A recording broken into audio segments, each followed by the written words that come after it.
સ્થાનિક સ્વરાજ્યની ચૂંટણીનું રણશંગો ફૂંકાયો છે.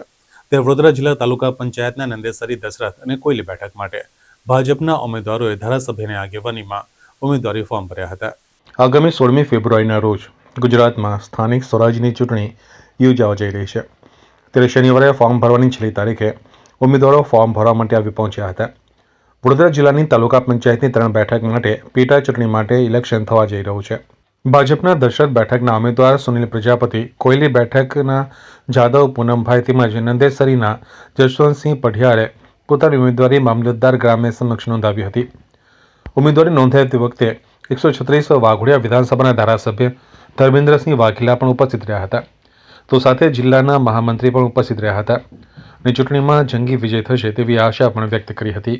અને વડોદરા તાલુકાની પેટા ચૂંટણીઓ ઉમેદવારી ફોર્મ ભરવા માટે અમે આવ્યા છે. કોયલીમાંથી પૂનમભાઈ, નંદેશ્રીમાંથી જસવંતભાઈ અને દશરથમાંથી સુનિલ કુમાર, આ ત્રણેય અમારા ઉમેદવારો જંગી બહુમતીથી સામેના ઉમેદવારની ડિપોઝિટ દૂર થશે એ રીતે અમે ચૂંટણી લડવા નીકળ્યા છે અને એ રીતે અમે ચૂંટણી લડી અને બતાવીશું.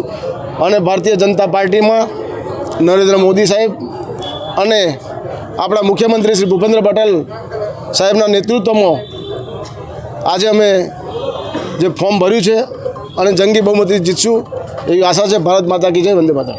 મુદ્દા તો જે કંઈ એમના બાકીના જે કામ રહી ગયા છે એ બધા પૂરા અમે કરીશું. કેટલો વિશ્વાસ છે? પૂરેપૂરો વિશ્વાસ છે. બાપુની આગેવાનીમાં કોઈ ડાઉટ જ નથી. કોયલી તાલુકા પંચાયત 1 ઉપરથી ભારતીય જનતા પાર્ટીમાંથી ઉમેદવારી નોંધાવી છે. જાદવ પૂનમભાઈ રાવજીભાઈ. કેટલો વિશ્વાસ? જીતનો અમને 100%નો વિશ્વાસ છે.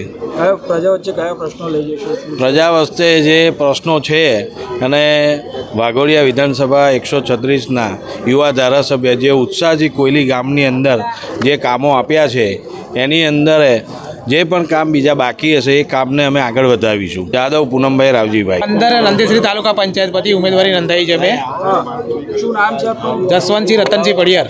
શું કેટલો વિશ્વાસ કેવી રીતે? જીતનો પૂરેપૂરો વિશ્વાસ છે, 100%.